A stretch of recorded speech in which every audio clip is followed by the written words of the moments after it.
Halo teman-teman, kembali lagi sama aku Alvin di part 2 tips simple bahasa Inggris. Nah, kali ini aku mau bahas tentang tips kedua buat belajar bahasa Inggris. Nah, buat teman-teman yang belum tahu nih tips pertamanya apa, jangan lupa nonton video aku yang pertama ya. Link videonya aku taruh di description box di bawah.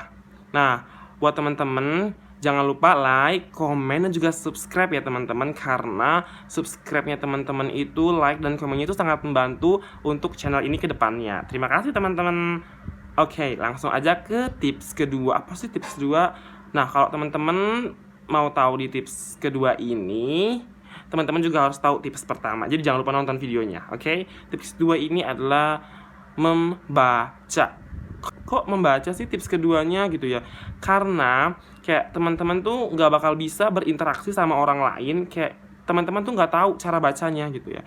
Kayak di bahasa Indonesia, kayak teman-teman nggak bisa nih cara ngebaca atau cara baca huruf itu gimana gitu, atau ketemu pemberitahuan atau kayak misalkan palang-palang pemberitahuan gitu kan, hati-hati gitu. Teman-teman tuh nggak bisa baca. Umpamanya teman-teman tuh kayak ke luar negeri, atau teman-teman tuh ngelihat di buku bahasa Inggris tuh, tapi teman-teman tuh nggak bisa cara bacanya gitu ya. Nah, itu kembali lagi ke part 1. Di part 1 itu teman-teman akan dikasih tahu gimana sih caranya teman-teman bisa membaca dengan baik di bahasa Inggris. Nah, teman-teman kalau misalnya teman-teman itu kayak nggak tahu nih membaca gimana, kan jadi bingung ya teman-teman. Sedangkan di bahasa Inggris itu cara membacanya beda. Kayak misalnya ada contohnya nih teman-teman, ada silent letter. Silent letter tuh kayak ada huruf tapi nggak dibaca teman-teman. Kayak misalnya kemarin aku udah sebutin ya, kayak ikan salmon gitu kan. Kayak di Inggris tuh bacanya salmon, udah gitu Latin tuh bacanya kan laen gitu. Udah gitu gunung mountain gitu. Kayak gitu teman-teman.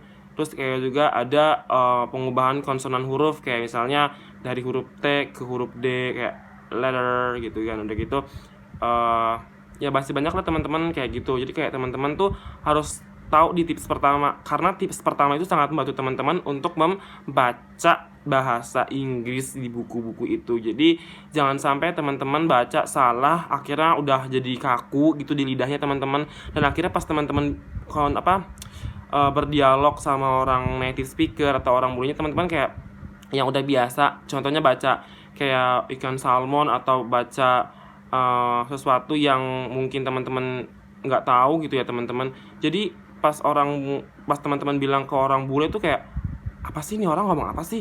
Gue nggak ngerti loh kayak gitu. Jadi kayak gitu teman-teman. Nah, jadi teman-teman itu harus nerapin tips pertama diikuti dengan tips kedua, yaitu membaca. Dengan membaca teman-teman juga akan lebih tahu nih, oh jadi gini ya caranya, oh jadi itu begini. Jadi pas teman-teman berdialog sama orang bule itu nggak akan salah gitu teman-teman. Di apa namanya, di apa sih itu namanya, di nah, jadi teman-teman itu harus terapin